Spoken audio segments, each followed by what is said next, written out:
수강생 여러분 안녕하세요. 한국 섬유산업의 발전 강좌를 맡은 류상윤입니다. 이번 강의는 세 번째 강의로 해방 이전의 직물업이라는 주제로 20세기 들어 가장 먼저 산업화가 진행된 직물업의 해방 이전 발전 과정을 정리해 보겠습니다. 화면에 보시는 그래프는 2주차 강의에서 보여드렸던 것으로 섬유산업의 공장수 추이를 세 분류별로 나타낸 것입니다. 1924년은 관형 공장을 제외한 민형 공장의 수를 알 수 없어서 제외했습니다. 그래프를 보시면 1910년대 말과 1930년대 초에 일시적으로 줄어든 적도 있지만 전체 공장 수는 1913년 17개에서 1940년 606개로 36배가 되었습니다. 그만큼 섬유산업이 발전했다는 것을 보여주고 있습니다. 세 분류 업종별로 보면 1926년까지 직조업이 공장 수가 가장 많았습니다. 1913년부터 1917년까지는 직조업과 편조업이 따로 분류되지 않았지만 1918년에 편조업이 별도로 분류됐을 때 직조업 77개, 편조업 19개였던 것을 보면 1917년까지도 대부분은 직조업이었을 것으로 보입니다.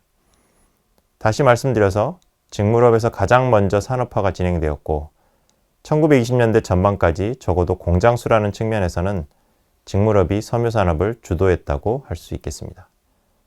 이번 3주차 강의에서 해방 이전 직물업을 정리하는 것은 바로 그 때문입니다. 그런데 여기서 한 가지 유의할 점이 있습니다. 직물은 공장에서만 생산하는 것은 아니라는 점입니다. 화면에 보이는 그림은 한국인이라면 교과에서 본 적이 있을 단원 김홍도의 풍속도 중 일부분입니다. 혼자서 배를 짜고 있는 여성이 보입니다. 집 마당에서 배를 짜고 있습니다. 그런데 이런 모습이 조선시대에만 있었을까요? 아닙니다. 화면의 사진은 1912년 엽서에 실린 것입니다. 똑같이 집 마당에서 배를 짜고 있는 모습입니다. 앞에서 보여드린 공장수 통계에 이런 간의 생산은 포함되어 있지 않습니다. 조선총독부는 공장을 대체로 5인 이상이 일하는 곳으로 정의했습니다. 좀 더 정확히 말씀드리면 1928년까지는 직공도제를 통틀어 제조 시기에 평균 하루 5인 이상을 사용하거나 원동력을 가지고 있거나 일개년 생산액이 5,000엔 이상인 곳이 공장 통계의 대상이 되었습니다. 그런데 1929년부터는 직공 5인 이상을 사용할 설비를 가지고 있거나 상시 직공 5인 이상을 사용하는 곳이 대상이 되었습니다. 원동력 기준이나 생산액 기준이 없어짐에 따라 공장 기준이 좀 더 엄격해졌습니다. 앞서 보여드린 공장수 그래프에서 1929년에 공장수가 줄어든 것은 이러한 변화 때문입니다. 공장의 모습은 어땠을까요? 화면의 사진은 1930년 매일신보에 실린 경성방직의 모습입니다. 매우 많은 직기가 공장 안에 배치되어 있고 5명은 훨씬 넘는 여공들이 일하고 있습니다.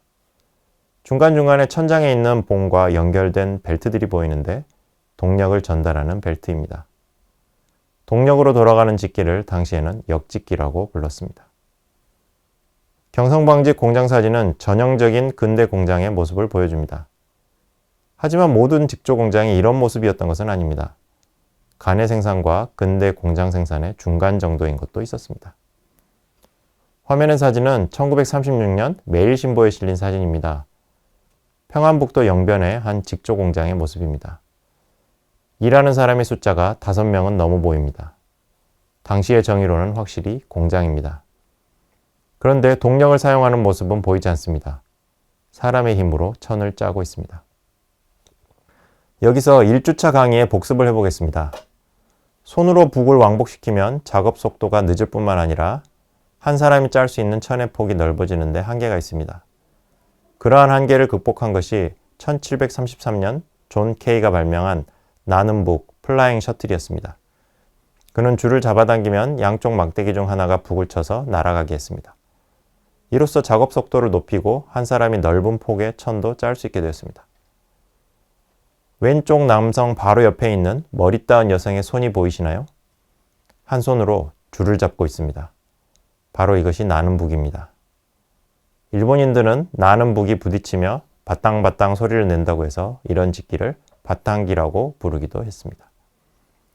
이처럼 당시 직조 공장 중에는 경성방직처럼 동력을 사용하는 규모가 큰 공장도 있었고, 영변의 직조 공장처럼 간의 생산과 근대 공장의 중간 정도의 모습을 보이는 것도 있었습니다.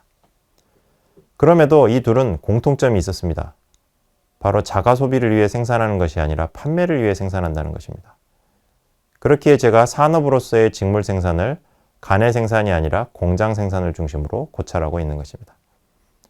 물론 간의 생산이 모두 자가 소비를 위한 것은 아닙니다.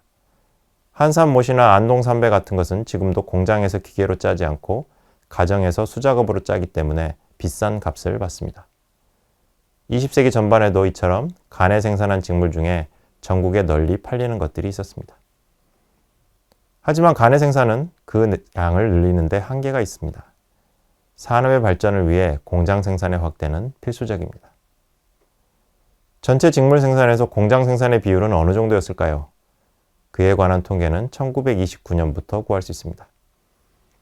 화면을 보시는 그래프는 조선 내 전체 직물 생산액 중 공장에서 생산한 것의 비율입니다. 이 비율은 1929년 30%에서 1930년대 말에는 70%로 상승했습니다. 뒤집어 보면 1929년에도 전체 직물 생산의 70%는 간의 생산이었다는 뜻입니다. 그 이전 수치는 정확히 알 수 없지만 1910년대 전반에는 70%보다 높았을 듯 합니다. 공장 생산의 비율은 직물 종류마다 달랐습니다. 화학섬유, 즉 레이온 직물은 1930년부터 이 비율을 알 수 있는데 처음에 거의 100%였습니다. 간의 생산은 거의 없었다는 뜻입니다. 하지만 레이온사가 간의 생산이나 4인 이하 작업장에도 보급되면서 1934년에는 60% 정도로 공장 생산 비율이 하락하기도 했습니다. 레이온 직물 다음으로 공장 생산 비율이 높은 면직물의 경우 1929년에 약 절반이 간해에서 나머지 절반이 공장에서 생산되었습니다. 추세를 보면 아마도 1910년대 전반에는 간의 생산이 공장 생산보다 훨씬 더 많았을 것입니다. 면직물의 공장 생산 비율은 1936년에 80%까지 점점 높아지다가 그 뒤로는 정체했습니다. 이 두 직물과 비교해 보면 견직물과 마직물은 1929년에 거의 간해에서 생산이 이루어졌습니다. 마직물은 1940년까지도 같은 모습이 이어졌으나 견직물은 1930년대 말에 공장 생산 비율이 급격히 상승했습니다. 1930년대 말의 견직물 생산 통계는 그대로 믿기 어려운 점들이 있지만 공장 통계와 대조해 봤을 때도 공장 생산이 늘어난 것은 확실해 보입니다. 나중에 다시 말씀드리겠지만 물자의 수급이 원활하지 못했던 1930년대 말과 1940년대 전반에 견직물의 원료, 즉 생산은 조선 내에서 생산할 수 있었기 때문에 이것을 원료로 한 공장 생산이 증가했던 것입니다. 직물의 간의 생산과 공장 생산을 금액이 아닌 양으로 한번 비교해 보겠습니다. 보시는 그래프는 일본의 조선경제연구자인 호리가즈오 선생님께서 추계한 것입니다. 1920년대 말에 면직물의 간의 생산과 공장 생산은 비슷했습니다. 1930년대 들어 간의 생산은 정체하고 공장 생산은 1930년대 중반까지 크게 늘어난 것을 볼 수 있습니다. 견직물의 경우 1930년대 전반에는 거의 간해에서 생산되었습니다. 견직물 생산량은 1930년대 후반에 더 늘었는데 공장 생산량이 조금씩 늘어나고 있는 것이 눈에 띕니다. 원래는 1940년 수치도 있지만 신뢰도가 낮은 것으로 보여 제외했습니다. 지금까지 보여드린 것처럼 직물의 간의 생산이 오랫동안 상당한 비율로 유지된 것은 동일 시기 일본과 비교했을 때 조선의 독특한 모습입니다. 왜 그랬을까요? 이는 원료, 노동, 소비 패턴이라는 세 가지 측면에서 생각해 볼 수 있습니다. 당시 조선은 일본 면방직업과 제사업에 원료를 공급하는 곳이었기 때문에 농촌에서 면화 재배와 누에치기가 활발히 이루어졌습니다. 그리고 조선의 농촌에는 계절에 따라 많은 잉여 노동력이 있었습니다. 그만큼 농촌 밖 일자리나 다른 농촌 부업이 활성화되지 않았다는 뜻도 됩니다. 마지막으로 조선인들은 매우 단순한 직물로 옷을 만들어 입었습니다.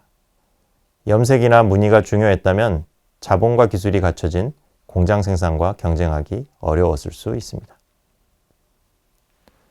이번 시간은 해방 이전 직물의 간의 생산과 공장 생산에 대해 살펴보았습니다. 다음 시간은 1910년대와 1920년대 직무업의 추이를 검토해 보도록 하겠습니다.